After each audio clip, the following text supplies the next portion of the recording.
All right, so as you guys know, getting past the COVID-19 crisis is one of the biggest challenges the restaurant industry has faced in its entire history. And today's topic is going to be about whether this is going to be a fast recovery or a slow recovery. My name is Paul Barron, and this is the Barron Report. All right, so welcome back to the show. And today I've got two great experts with me that are from a company called Simon-Kucher, which is a research firm that focuses on retail and consumer findings. And they had a great report out that we ran across, and thought it would be great to have them on. So I wanted to welcome Dave Clement and also Philip Daus. Great to have you guys, both partners at the firm there. Thank you, Paul. Thanks, Paul. Good to be here. Yeah, for sure. Philip, let's go into a little bit about the firm itself for some of our audience viewers that may not know what you guys do. Kind of give us the 30,000-foot view. Yeah, absolutely. The Simon-Kucher is a mid-sized consultancy. We have about 1,400 employees worldwide, 39 offices, 7 of those in the US. We focus on top-line growth.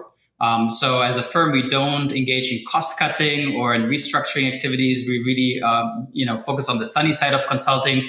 And our claim to fame is that we're the #1 pricing consultancy out there. So we've priced literally everything from diapers to caskets, do a lot of pharmaceutical pricing. So do the pricing of the drugs that help make the babies. And we've been in the restaurant space for about 15 years or so as well, working mainly for QSR and fast casual restaurants, but also casual dining and others.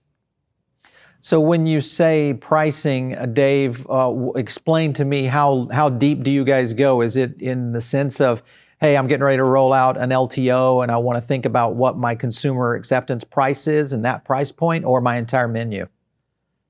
Yeah, it's both of those. So we take a holistic approach to pricing in the restaurant space. So thinking about what items go on the menu, what the prices should be, how to think about elasticity, cross elasticity, how that applies to things like LTOs and promos. To your point, digital strategy as alternative channels are becoming more important.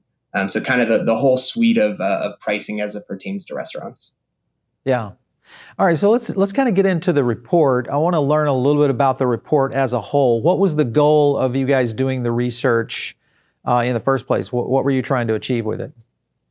Yeah, I think one of the key goals was to really understand what will the landscape look like after COVID-19. And it's a little bit challenging because when we did this survey, we were still in deep lockdown, right? So behaviors have changed drastically. But the big question was, which behaviors will actually stick, and consumers will maybe order differently or they choose different menu items, and which behaviors will essentially go back to the old normal. So that was one of the key objectives. And we talked to about 650 consumers across the US. So it's representative of the population in the United States. So I noticed there was several findings, and I want to dive into a few of the points.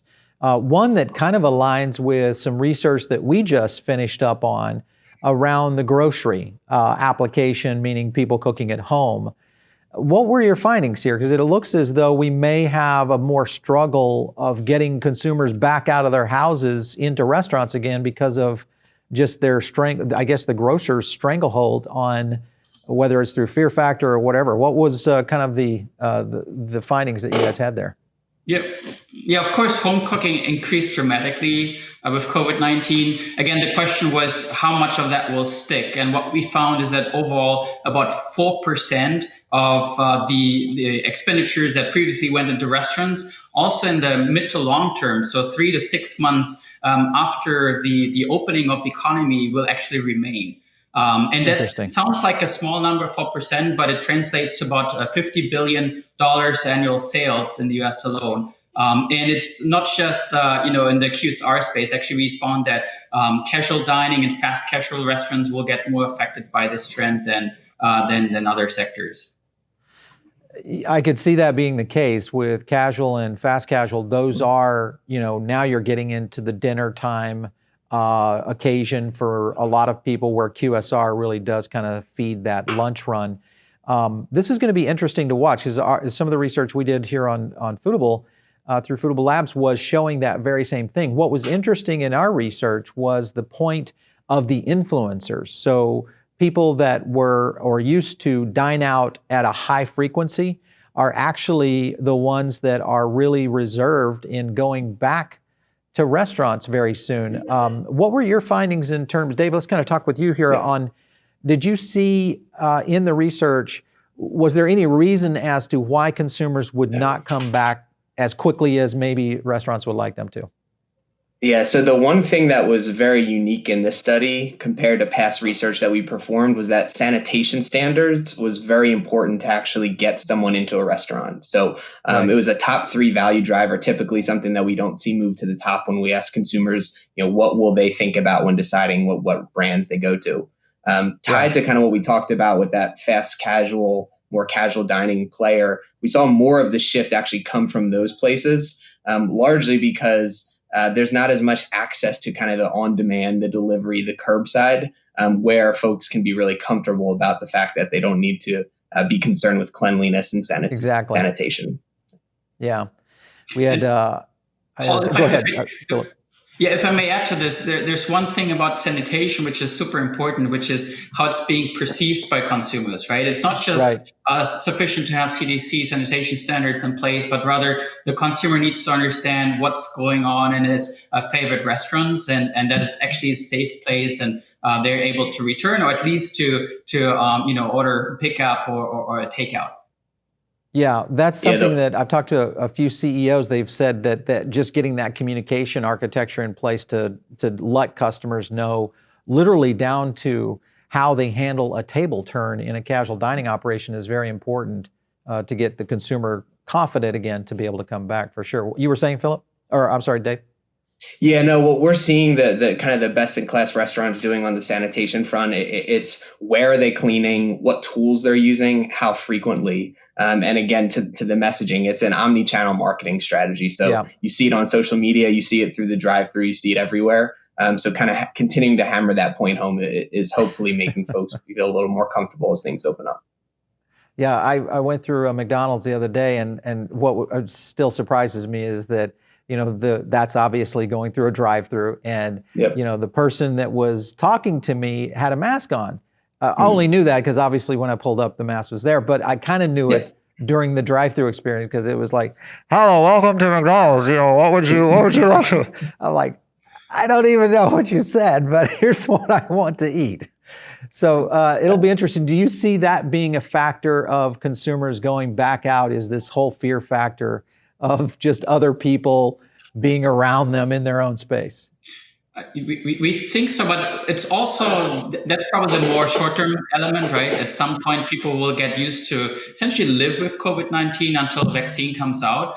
But there's another element that's interesting, which is we're all creatures of habit, right? And typically after 2-3 repetitions in the restaurant space, people stick to those new habits. So if you always ordered your coffee from Starbucks and 2-3 times you start ordering it from Dunkin', then you start sticking to that new habit and you start to stick to a new brand. In the same way, if people cook at home 2 to 3 times, they try recipes, it becomes a new tradition maybe with their families. You have to break those habits. And probably the interesting piece is that price doesn't seem to be the remedy for that. So it's not about people being more price sensitive, but rather that you need to change the habits and create incentives through new products or different occasions to bring people back into the restaurant. And let me just add to this. Very often we see when volumes go down, and we will see that if 4% of consumers start cooking at home, volumes will go down. The typical tool that executives pull is the pricing card, right? And they lower price points. And it seems like from our research that would actually be the wrong solution in most cases. Yeah. As, pricing standards are a big, it's a big discussion that the industry has all the time, whether or not you should coupon or go in with LTOs, things of that nature. So it's definitely one of those things that's interesting in your findings that was going in that direction. You mentioned habit, which I think is very intriguing as consumers either one, cook at home, they create that family experience, which I think is something that in most households has not been, I know in ours, and we have 2 young children, that's now a thing, is cooking at home. It's become kind of a family engagement opportunity as opposed to going out. And my wife and I, have started to go out again, but she's actually asking, hey, let's just stay home tonight with the kids, So it's created more of a family bond over these past 2 months than even I really recognize. So I can imagine this is happening in people that aren't in the restaurant industry for sure. When you guys look at, go ahead, Dave. Oh, sorry, I was just going to say to Phil's point, this is where the incentives come into play, right? How do we think about getting consumers in the door or ordering? Right. There's promos, which are obviously, prominent these days. You see the $0 delivery fee everywhere. The thing that will become more prominent once, restaurant doors open up is how firms utilize their loyalty programs as well to think about getting folks in the door. You can recall back to the last recession. That's actually when Starbucks launched their loyalty program.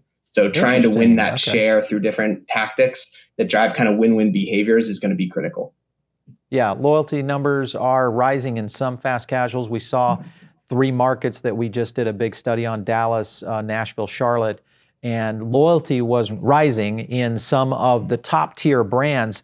Do you see that as a potential differentiator in the top tier brands versus some of the, not top and also independent brands that maybe don't have that kind of brand recognition? Is that something you'll see going forward? We don't necessarily see just for the top tier brand, the known ones, but rather also with some of the up and coming restaurants. Certainly brand and particularly creating loyalty and some type of fan base is becoming more and more important. So the interest also kind of for our services when it comes to creating loyalty programs and how you think about loyalty is certainly it's certainly one of the trending topics right now. Yeah, for sure. Right. And I think to Philip's point, you kind of see that. And sorry, Paul, it's not just again, the top brands, it's the ones that really drive kind of having their own brand DNA and this ecosystem and, entire experience. And that's where loyalty comes into play. It's not just a punch card, come 10 times, we'll give you one free meal. It's what are the different experiences and how can you engage and what are those benefits that are both, item related, price related, and service related as well. Yeah. All right, so I have 2 great experts here, and I have to ask this question, and that is, for most operators, they're concerned as to when will we see the recovery begin? What are you guys estimating? Is this a 3-month, 6-month, or a 12-month cycle to get back to some semblance of similar revenue volumes? Yeah, we actually don't have the best news, I guess, because I think the folks that say, is this going to be a V-shaped, an L-shaped, or a U-shaped recovery are kind of asking the wrong question. We kind of feel like you have to throw out the entire alphabet. And kind of our framing of this crisis is the resurgent crisis, right? Because you already see New York has a completely different situation than the rest of the country. We kind of expect to have, little... situations across the U.S. where some states will have to go into wave 2 sooner than others.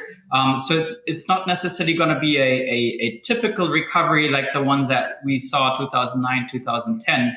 But we have to be really prepared to be a bit more agile than before. And agile, with that we mean, being able to bring prices faster up the moment there's a recovery visible, but also being able to react the moment that we have to go back into lockdown. So we honestly think it's not going to be is it going to be 3 or 6 months, but rather it depends on where you are and how your local government is actually dealing with the situation. Yeah. Philip, you just said something that sounded very eerie. You said the minute we have to go back into lockdown. Are you concerned that we might see another surge here that could potentially put the industry back at bay again?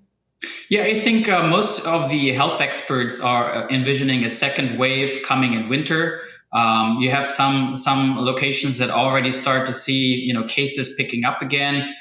So I think we should definitely have a backup plan somewhere that says if this thing comes back into your town, what are you gonna do? And that's where I think ultimately COVID-19 is not a change agent, right? It's a catalyst. So a lot of the changes that we're seeing in terms of digital ordering, in terms of curbside delivery, in terms of also like how folks think about the menu architecture, all of these things happened before COVID, but now it's becoming faster and faster. Yeah, so exactly. For sure. Do you Yeah, see the curbside really exploding? And I obviously we've talked to several brands who have kind of put this in as this is just going to be a new normal for how we operate. In many cases, we've seen double digit, if not even more, growth in takeout and curbside products. Is that something that just becomes a mainstay in American restaurant culture now?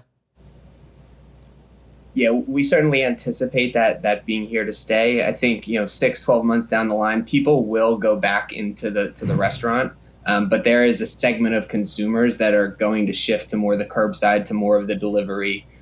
We typically see that folks that are a little bit more on the younger side, a little more high income, more urban, so maybe those who are a little more technologically savvy are those that will certainly be prominent in utilizing curbside.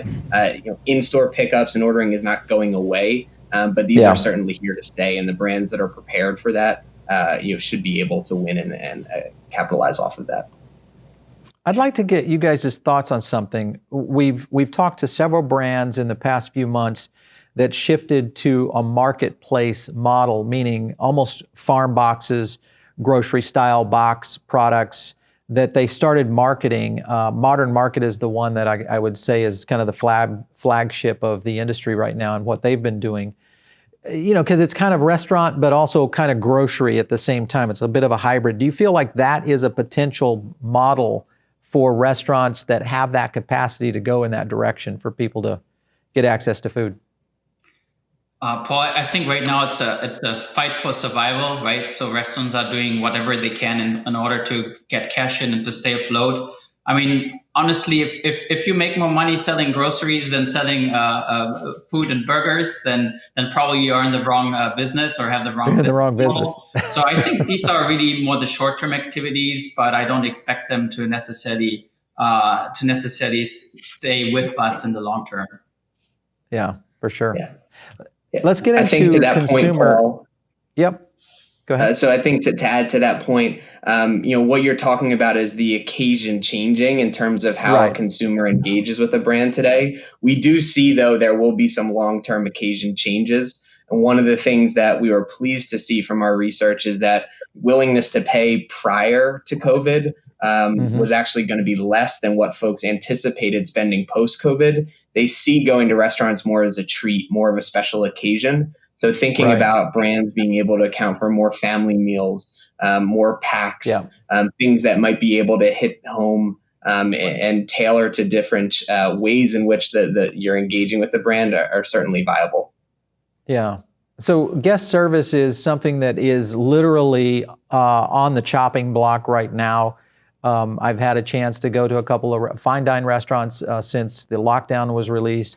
And that was the one thing that I was really kind of taken back with, is that the lost art of guest service has appeared to infiltrate the restaurant industry. Do you think that's going to be another suppression point of customers going? Because that was kind of one of the reasons you would go to a fine dining or a casual dining restaurant.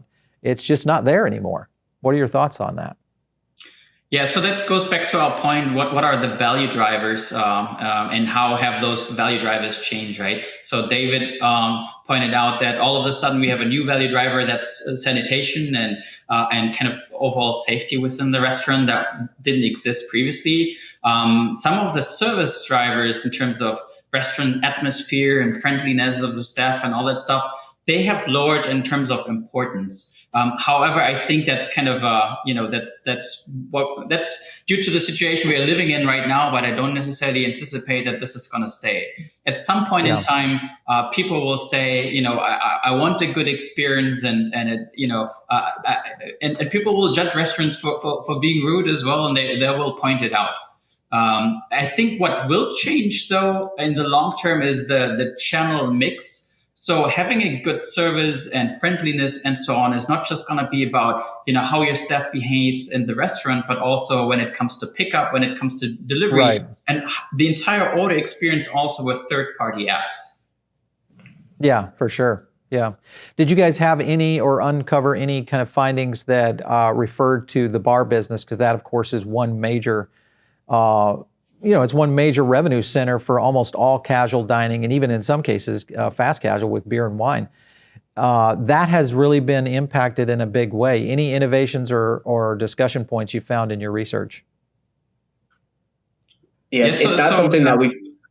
Go ahead, Philip. Yeah, maybe we can start and then you finish my sentence.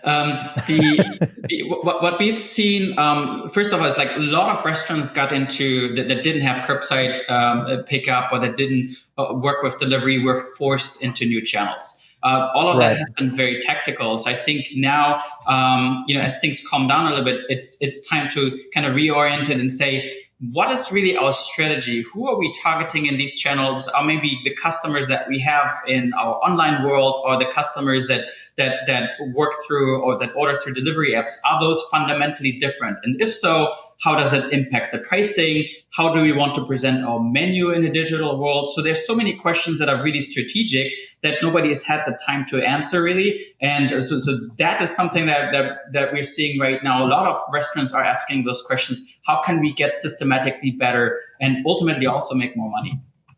Yeah, for sure. Interesting.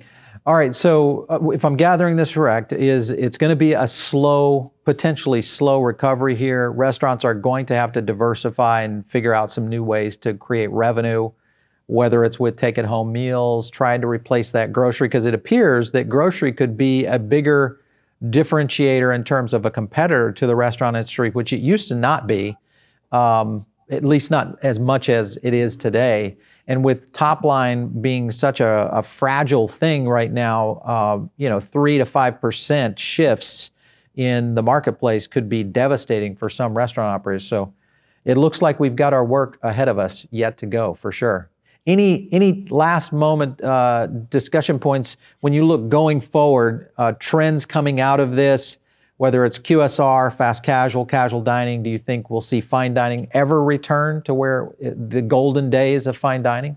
Good. So I think the one thing that we've kind of hit on, Paul, but will certainly be more prominent is the delivery space. But it's not just delivery. It's how brands really think about their delivery strategy. So which third-party vendors are they using? Are they taking delivery in-house? Are they going to utilize a delivery as a service model where they can keep all of their information on their own apps, but leverage the Uber Eats, the Grubhubs of the world for the processing and the delivery? Really thinking about that balance of what meets their individual needs from a cost standpoint, right? Utilizing these third-party platforms can be quite expensive, even with some of the legislation that's been happening in restaurants. But then on the flip side, matching that up with consumer needs. Our work has shown that there's very different reasons why consumers will use an Uber Eats versus a Grubhub versus Seamless versus a Caviar, et cetera. And really thinking critically on that ecosystem and the balance will help folks survive. Yeah, for sure. Philip, I have one question for you, and that is if you look at urban centers versus suburban markets where we see different kinds of restaurant concepts, there's been early indications that the suburban markets seem to be recovering a bit faster, obviously for obvious reasons. The cities are slower to resume to work and activity. Do you see that as being a long-term potential for these suburban markets becoming a growth area? Not necessarily, and actually let me respond together with a little bit of a silver lining. Okay. Because I think the good news from our research is that consumers overall not becoming more price sensitive. Quite the contrary, we found that particularly on dinner occasions, people are willing to spend more, up to 11% in function of the subsegment. So that's quite a lot. And it's more about, that going out or going to a restaurant or ordering in has become more of an occasion, and consumers are more selective. So they want healthier options. They want overall more menu options and new things to try out and experiment a little bit. And they're willing to pay for that. And that's something that we see across, so not just suburban or urban. That's a trend that we see across the board. When it comes to urbanicity versus kind of suburban, it really depends on the format. There are some restaurants that actually are able to charge significantly more in an urban setting than in a suburban one. So I'm not sure if kind of the suburban markets are a growth model. It's probably a consultant answer of it depends. So you probably have to double click on that one. Yeah, absolutely. All right, so I've got Dave Clement, Senior Director, and Philip Daus, Partner at Simon-Kucher. Thanks, guys, for stopping in on the show today. Thanks for having us. Thank you for having us. All right. All right, so if you guys are listening in, whether it's on the podcast version of the Barron Report, if you're over on Spotify or iTunes, make sure and drop us a review. That's the best way we get feedback from our audience, and it's a great way for us to get ideas for a show. So if you do have a show idea, you can drop it in a review, but you can also send us an email to producer@foodabletv.com, or you can hit me up personally over on Twitter, just @Paul Barron. That's the best way to get information and ideas to us. Make sure and stay tuned right here. We've got a ton of more coverage here on the Barron Report, really kind of talking about the restaurant recovery and coming out of this. So stay tuned. We'll catch you next time right here on the Barron Report.